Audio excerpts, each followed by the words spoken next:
안녕하세요. 사연을 부탁해입니다. 오늘의 사연을 소개하겠습니다. 어느 날 퇴근 후 집에 들어갔는데 시어머님이 저를 보자마자 물으셨어요. 혹시 이번 주 주말에 시간 좀 낼 수 있겠니? 주말에요? 딱히 별일은 없는데 무슨 일 있으세요? 그게 아니라 니들 할머니한테 전화가 왔지 뭐니. 한번 내려오라고 하더구나. 할머니께서요? 하긴 우리 현수 태어나고 나서 우리가 할머니께 너무 소홀했던 것 같네요. 어머니까지 현수 돌봐주시느라고 자주 못 가셨잖아요. 그러게 말이다. 노인 양반 혼자 외로우셨을 텐데 우리가 너무 소홀했던 것 같구나. 너 시간 낼 수 있는 거지? 당연하죠. 시간이 없어도 내야죠. 이게 다 저희 때문인걸요. 뭘 또 그렇게까지 말해. 다 먹고 살자고 하는 건데. 마치 죄인 마냥 고개를 푹 숙이고 있던 저를 시어머님께서 다독여 주셨어요. 시할머님께서는 지방에 홀로 살고 계십니다. 그리고 우리 시아버님께서는 몇 년 전에 돌아가셨고요. 시아버님께서 돌아가신 뒤에도 시어머님은 시할머님을 자주 찾아뵙곤 하셨어요. 우리 시어머님은 세상에 이런 분이 또 있을까 싶을 정도로 정말 좋은 분이십니다. 그랬기에 지방에 홀로 계신 시할머님을 모시고 올라오고 싶어 하셨지만 시할머님께서 서울살이를 마다하셨기에 우리가 자주 왕래를 하고 있었어요. 그런데 우리 아들이 태어나면서 다들 바쁘다 보니 왕래가 뜸해졌던 겁니다. 제가 아들을 출산하고 얼마 뒤부터 바로 출근을 했거든요. 그 바람에 시어머님께서 바빠지신 건 말할 것도 없었고요. 하지만 우리 아들이 태어나고부터 시어머님이 많이 밝아지셨는데요. 시아버님께서 갑작스레 돌아가셨기에 힘들어 하시던 시어머님께서는 우리 아들을 보는 낙으로 살고 계셨거든요. 시어머님께서 아들을 돌봐주셨기에 우리가 매달 200만 원씩을 드리고 있습니다. 물론 아이를 봐주시는데 200만 원이 큰 돈은 아니었지만 우리 부부와 시어머님 모두에게 그 돈이 가장 적당했기에 그렇게 드리기로 했습니다. 시어머님은 그 돈마저도 항상 미안한 듯 받으셨거든요. 시어머님은 그렇게 받은 돈으로 시할머님도 알뜰하게 챙기곤 하셨어요. 가끔은 제가 회사에서 보너스를 받게 되면 시어머님께 더 드리기도 했는데요. 그 돈으로 시할머님의 점퍼나 옷 같은 것을 사드리기도 했습니다. 시어머님은 당신보다 항상 시할머님을 먼저 챙기곤 했으니까요. 어머님, 그건 제가 사드릴 테니까 어머님 것도 좀 사세요. 아니야, 괜찮아. 나 돈 많이 벌어서 이 정도는 아무것도 아니다. 자식 먼저 앞세운 뒤 할머니 마음이 어떻겠니? 니들도 알다시피 할머니가 네 시아버지를 그렇게 의지하고 살았잖니. 아버님께 의지했다기보다 어머님께 더 많이 의지하셨죠. 할머님이랑 어머님 보면 마치 엄마와 딸 같아 보여요. 그렇니? 그래 보였어? 네, 그래 보여요. 두 분이 가끔 티격태격 하시는 것도 재밌고요. 하긴 뭐 같이 지낸 세월이 있으니 그럴 수도 있겠구나. 그렇듯 시어머님은 시할머님을 참 알뜰히도 챙기셨습니다.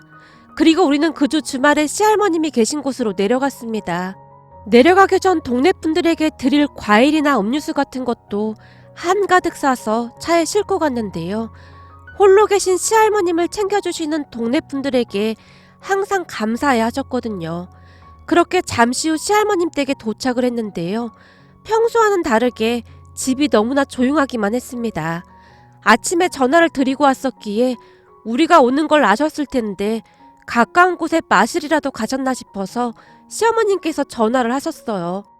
어머님, 지금 어디세요? 네? 마을회관이요? 네, 알아요. 마을회관으로 오라고요? 알겠어요. 지금 바로 갈게요. 전화를 끊자마자 시어머님께서 남편과 제게 말씀하셨어요. 할머니가 마을회관에 계신 모양인데 거기로 오라고 하는구나.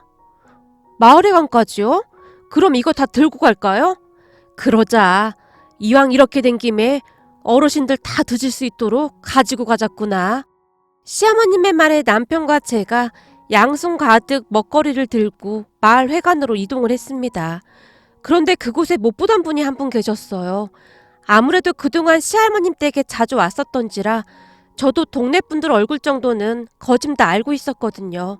그분을 보며 제가 시어머님 옆에 바싹 달라붙어서는 조용히 물었어요. 어머님, 저분은 처음 보는 분 같은데요? 그러게 말이다. 나도 처음 보는 분 같은데 새로 이사를 오셨나? 시어머님이 대수롭지 않게 말씀하셨어요. 하지만 그분에게서는 뭔지 모를 이상한 기운 같은 것이 뿜어져 나오고 있었습니다. 그냥 한마디로 표현하자면 뭔가 으스스해 보였다고나 해야 할까요? 그런 제 마음을 아는지 모르는지 시어머님과 남편이 동네 분들에게 반갑게 인사를 했습니다. 그래 왔니? 다들 오느라 고생했구나. 어디 보자. 우리 증손주는 더 많이 컸구나. 어쩜 아빠를 그대로 빼다 박았네. 그러게. 이래서 시도독은 못한다고 하잖아. 지 아빠 판박이네 판박이야. 시할머님과 동네 분들이 우리 아들을 보며 각자 한마디씩 하고 있었어요. 그러다가는 우리가 양손 가득 간식거리를 들고 온 것을 본 동네 어르신 한 분이 한박 웃음을 지으며 말씀하셨어요. 이 집 며느리는 하늘이 내려줬다니까. 어떤 며느리가 시어머니를 이렇게도 챙기겠어. 그러게 말이야. 자네는 무슨 복이 있어서 저런 며느리가 들어왔어 그래? 아유, 별 말씀을요. 우리 어머님이 워낙 좋은 분이시잖아요. 저는 우리 어머님 발 뒤꿈치도 못 따라가는걸요. 하긴 자네 시어머니가 자네한테 참 잘하긴 했어. 내가 보기엔 시어머니랑 며느리가 합이 아주 좋은 것 같아. 그렇잖아. 이게 한 사람만 잘한다고 되는 게 아니거든. 그래, 맞는 말이구만. 암튼 난 그냥 다 부럽구만. 동네 분들이 다시 한마디씩 하시면서 마을 회관이 시끌벅적해졌는데요.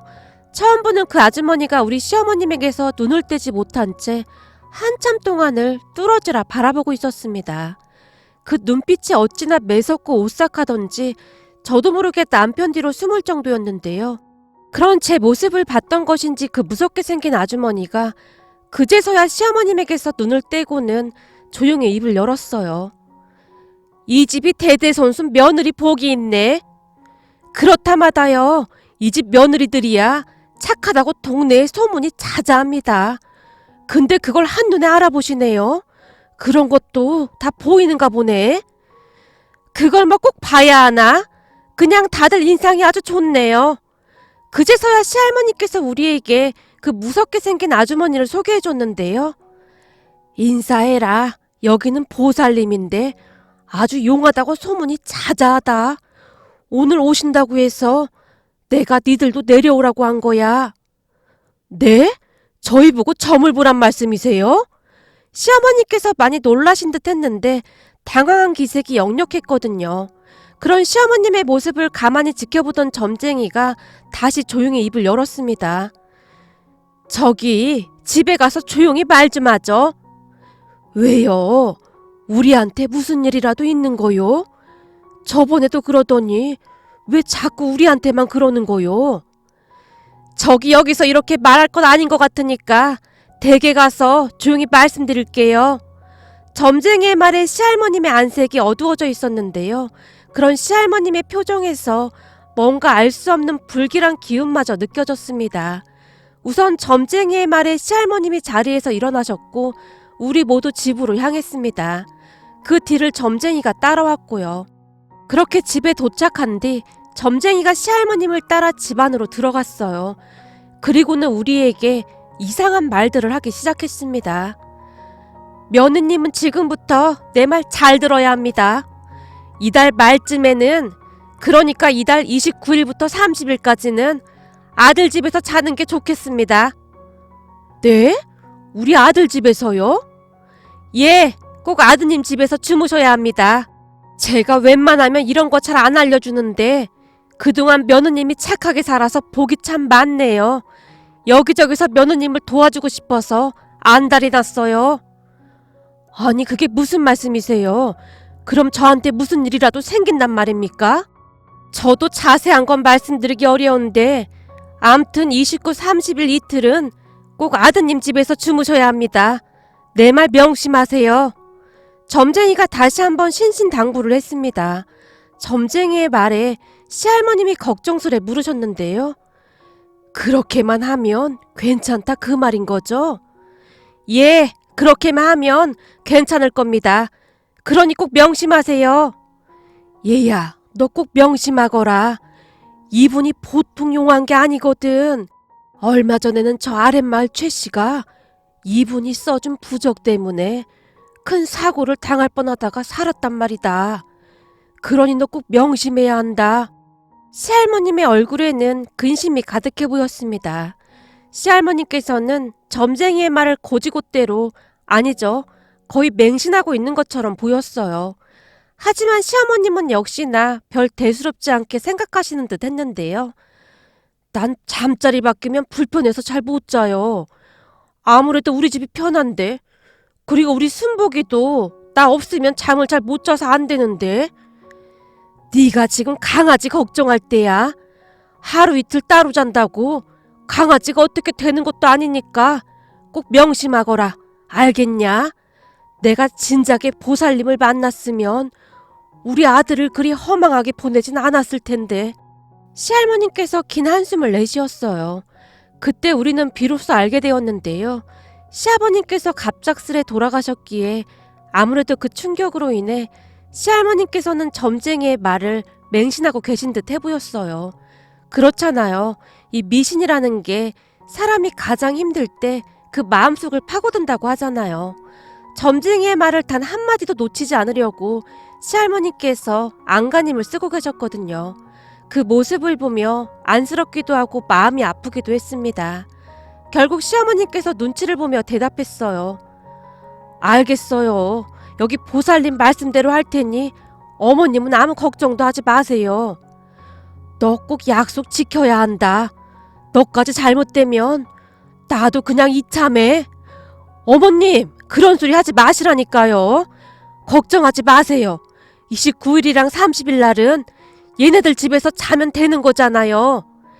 그래, 꼭 약속 지켜라. 시할머니께서 다시 한번 신신당부를 하셨어요. 그렇게 시할머니께서 점쟁이에게 시원한 커피 한 잔을 대접하며 봉투 하나를 점쟁이 손에 쥐어주셨어요. 제가 이런 거 받으려고 한 게 아닙니다. 괜찮습니다. 아닙니다. 이래야 내 마음이 편해서 그래요. 그러니 그냥 받아둬요. 시할머니께서 한사코 점쟁이 손에 봉투를 쥐어주셨어요. 그런데 집을 나서던 점쟁이가 갑자기 뒤를 돌아서더니 제 가까이로 다가오는 게 아니겠습니까? 갑작스레 점쟁이가 다가왔기에 제가 놀란 채 꼼짝도 못하고 있었는데요. 그 순간 점쟁이가 제 귓가에 대고 한마디를 속삭이고는 급히 발걸음을 재촉했습니다. 그 모습을 보며 시할머니께서 제게 물었어요. 왜? 무슨 말이길래 귓가에 대고 말하는 거야? 뭐라고 하디? 아, 그냥 어머님 우리 집에서 꼭 주무시게 하라고요. 그래? 저 양반이 몇 번이나 강조해서 말하는 거 보니 아무래도 심상치가 않구나. 어머님, 별일 아닐 거예요. 그러니까 너무 걱정하지 마세요.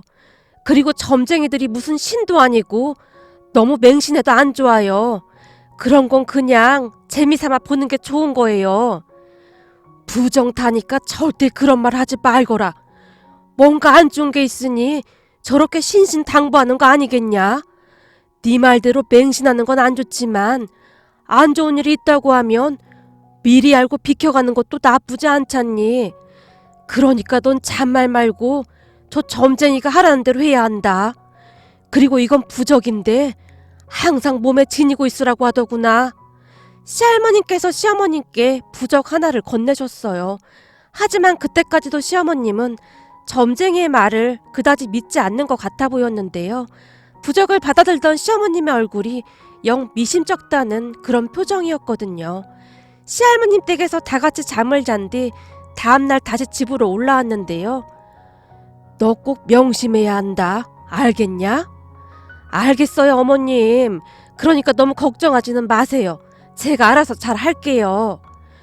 그리고 너도 29일, 30일 날은 네 시애미 꼭 네 집에서 잘 수 있도록 잘 챙겨야 한다. 네, 할머님, 걱정하지 마세요. 저 할머님 말씀 아주 잘 듣는 손주 며느리잖아요. 제가 어머니 꽉 붙들고 있을 테니 아무 걱정하지 마세요. 암만 그렇게 해야 하고 말고 우리 손주 며느리가 그리 말해주니 내가 한시름 놓이는구나. 우렁찬 제 목소리에 시할머니께서 마음을 놓는 듯해 보였습니다. 하지만 우리는 그때까지도 어떠한 일이 일어날지 상상조차도 못하고 있었는데요. 우선 저는 시할머님과의 약속을 지키기 위해 휴대폰으로 알람 설정까지 해놨어요. 시할머님 말씀대로 안 좋은 일이라고 하는데 굳이 정면으로 맞설 필요는 없다는 생각이 들었거든요. 비록 그게 미신일지라도 조심해서 나쁠 건 없지 않겠나 싶었습니다.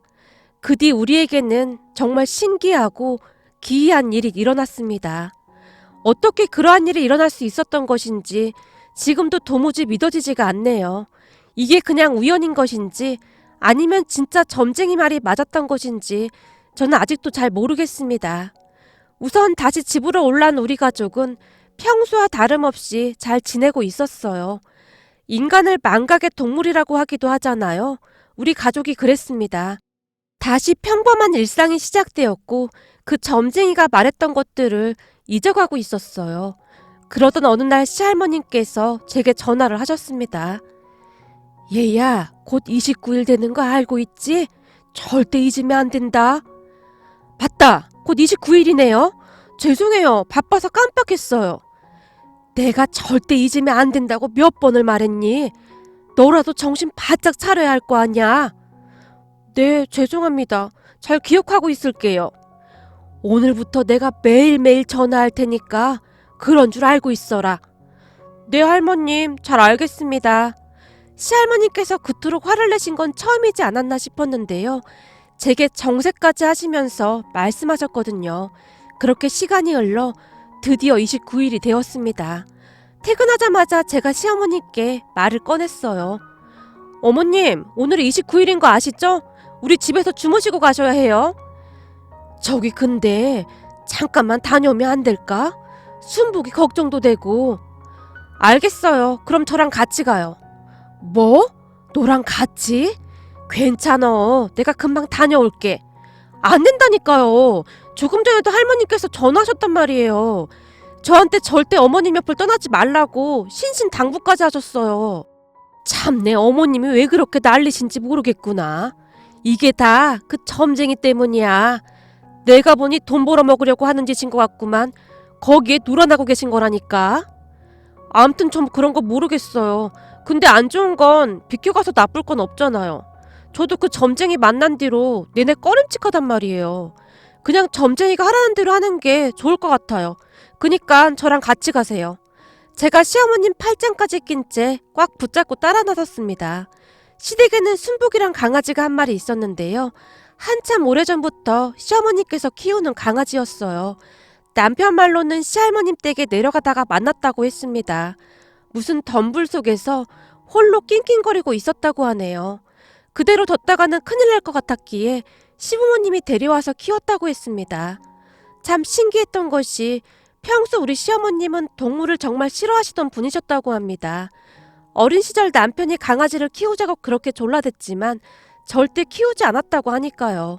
하지만 인연이라는 것이 있긴 있었던 것인지 덤불 속에서 홀로 덜덜 떨고 있던 순복이를 보며 차마 그냥 지나칠 수가 없었다고 했어요.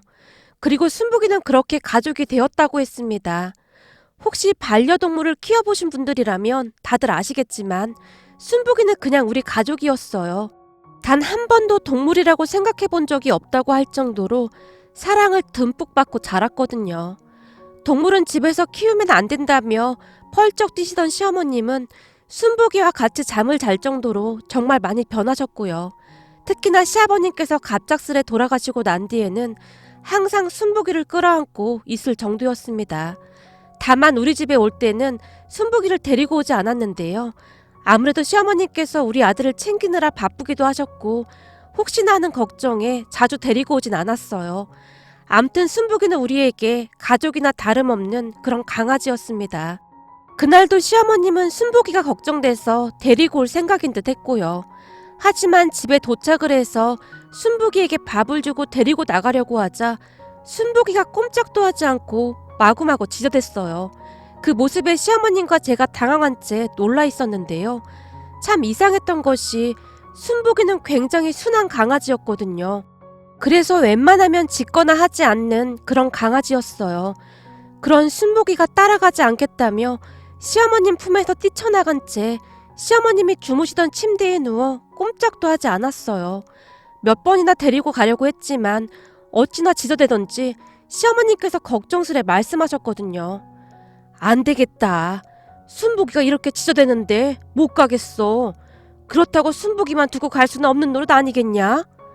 네? 절대 안 돼요. 오늘 내일은 우리 집에서 주무시라고 했잖아요. 전 시키는 대로 해야 하니까 얼른 일어나세요. 괜찮아. 그거 다 미신이라니까. 그러니까 너나 얼른 가봐. 안 돼요, 어머님. 그때 그 점쟁이가 제 귓가에 대고 뭐라고 했는지 아세요? 그래, 맞네. 그때 그 점쟁이가 너한테 뭐라고 속삭이던?